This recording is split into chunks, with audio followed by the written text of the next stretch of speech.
Meeting ಭಾರಿ ಸಂಚಲನವನ್ನ ಸೃಷ್ಟಿ ಮಾಡ್ತಾ ಇದೆ. ಕಾಂಗ್ರೆಸ್ನಲ್ಲಿ ನವೆಂಬರ್ ಕ್ರಾಂತಿನ ಇಲ್ಲ ಶಾಂತಿನ ಅನ್ನುವಂತ ಪ್ರಶ್ನೆ ಮೂಡ್ತಾ ಇದೆ.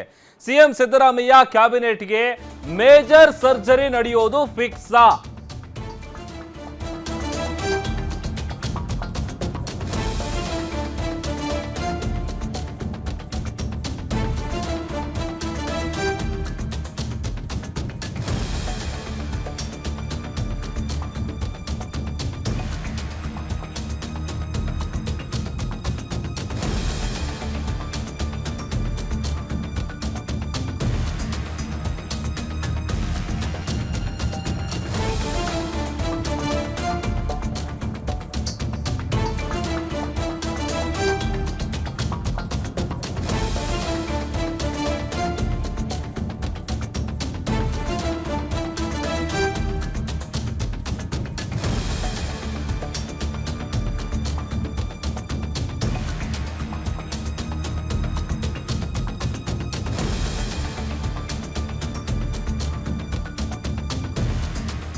ರಾಜ್ಯದಲ್ಲಿ ಸದ್ಯ ಡಿನ್ನರ್ ಮೀಟಿಂಗ್ ನ ವಿಚಾರ ಸಂಚಲನ ಸೃಷ್ಟಿಸ್ತಾ ಇದೆ. ನವೆಂಬರ್ನಲ್ಲಿ ಕ್ರಾಂತಿ ಆಗತ್ತಾ ಅಥವಾ ಶಾಂತಿನ?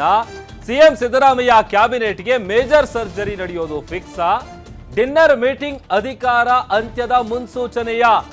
ಈ ತರದ ಹಲವು ಪ್ರಶ್ನೆಗಳು ಹುಟ್ಕೊಳ್ತಾ ಇದೆ, ಕುತೂಹಲ ಮೂಡಿಸ್ತಾ ಇದೆ. ಸಿಎಂ ಡಿನ್ನರ್ ಮೀಟಿಂಗ್ ಸೀಕ್ರೆಟ್ ಯಾವ ಕಾರಣಕ್ಕ ಕರೆದಿದ್ದಾರೆ? ಸಿಎಂ ಔತಣಕೂಟಕ್ಕೆ ಕಾಂಗ್ರೆಸ್ ಬಿಜೆಪಿಯ ನಡುವೆ ಪರ ವಿರೋಧದ ಚರ್ಚೆಗಳು ನಡೀತಾ ಇದೆ. ಸೋಮವಾರದ ಔತಣಕೂಟ ಸಚಿವರನ್ನ ವಿಶ್ವಾಸಕ್ಕೆ ತೆಗೆದುಕೊಳ್ಳೋದಕ್ಕೆ ಕರೆದಿರೋದಾ? ವಿಪಕ್ಷಗಳ ಟೀಕೆಗೂ ಕೂಡ ಸಿಎಂ ಡಿನ್ನರ್ ಪಾಲಿಟಿಕ್ಸ್ ಕಾರಣ ಆಗ್ತಾ ಇದೆ. ಬಟ್ ಒಂದು ಕಡೆ ಮುಖ್ಯಮಂತ್ರಿಗಳು ಸ್ಪಷ್ಟವಾಗಿ ಹೇಳಿದ್ದಾರೆ, ವರ್ಷನೂ ಈ ತರ ನಾವು ಮೀಟ್ ಆಗ್ತಿರ್ತೀವಿ, ಬಹಳಷ್ಟು ದಿನ ಆಗಿತ್ತು, ಹಾಗಾಗಿ ಈ ತರದೊಂದು ಡಿನ್ನರ್ ಮೀಟಿಂಗ್ ನ ಅರೇಂಜ್ ಮಾಡಿದೀವಿ, ಅದಕ್ಕೆ ರಾಜಕೀಯ ಬಣ್ಣ ಹಚ್ಚೋದು ಬೇಡ. ಏನೇ ಹೇಳಿದ್ರು ಕೂಡ ಒಂದು ಕಡೆ ಸಿಎಂ ಕುರ್ಚಿ ಅಲುಗಾಡ್ತಾ ಇದೆ, ಅವರ ಅಧಿಕಾರಾವಧಿ ಮುಗಿತಾ ಬಂದಿದೆ, 2.5 ವರ್ಷ ಆದಮೇಲೆ ಮುಖ್ಯಮಂತ್ರಿಗಳ ಬದಲಾವಣೆ ಆಗತ್ತೆ. 50-50 ಏನ್ ಚರ್ಚೆ ಆಗಿತ್ತು ಅಧಿಕಾರ ಪವರ್ ಶೇರಿಂಗ್ ವಿಚಾರವಾಗಿ, ಈ ಎಲ್ಲದರ ಚರ್ಚೆಗಳ ನಡುವೆ ಈಗ ನಡೀತಾ ಇರುವಂತಹ ಬೆಳವಣಿಗೆ, ಅದರಲ್ಲೂ ಬಹಳ ಮುಖ್ಯವಾಗಿ ಡಿನ್ನರ್ ಮೀಟಿಂಗ್ ಕರೆದಿರೋದ್ರ ಹಿಂದೆ ಇರುವಂತಹ ಸೀಕ್ರೆಟ್ ಏನಿರಬಹುದು? ನವೆಂಬರ್ನಲ್ಲಿ ನಿಜವಾಗ್ಲೂ ಕ್ರಾಂತಿ ಆಗತ್ತಾ? ಸಿದ್ದರಾಮಯ್ಯ ಕ್ಯಾಬಿನೆಟ್ಗೆ ಮೇಜರ್ ಸರ್ಜರಿ ಆಗತ್ತಾ? ಯಾವ ಕಾರಣಕ್ಕಾಗಿ ಡಿನ್ನರ್ ಮೀಟಿಂಗ್ ಅನ್ನ ಕರೆದಿದ್ದಾರೆ? ಒಂದು ಕಡೆ ವಿಪಕ್ಷಗಳು ಈ ವಿಚಾರವಾಗಿ ಸರ್ಕಾರವನ್ನ ಟೀಕಿಸ್ತಾ ಇದೆ. ಸಿ.ಟಿ. ರವಿ ಆಗಿರ್ಬೋದು, ಬೇರೆ ಲೀಡರ್ಗಳು ಕೂಡ, ಬಿಜೆಪಿಯ ನಾಯಕರು ಈಗ ಕರೆದಿರುವಂತಹ ಈ ಔತಣಕೂಟಕ್ಕೆ ವ್ಯಂಗ್ಯವಾಡ್ತಾ ಇದ್ದಾರೆ. ಹೈಕಮಾಂಡನೇ ತೀರ್ಮಾನ ಮಾಡೋದಲ್ವಾ, ಒತ್ತಡ ಹಾಕೋದೇನು ಬರುತ್ತೆ? What ever the high command feels, ಅವ್ರು ಏನ್ ಹೇಳ್ತಾರೆ ಅದು ಫೈನಲ್.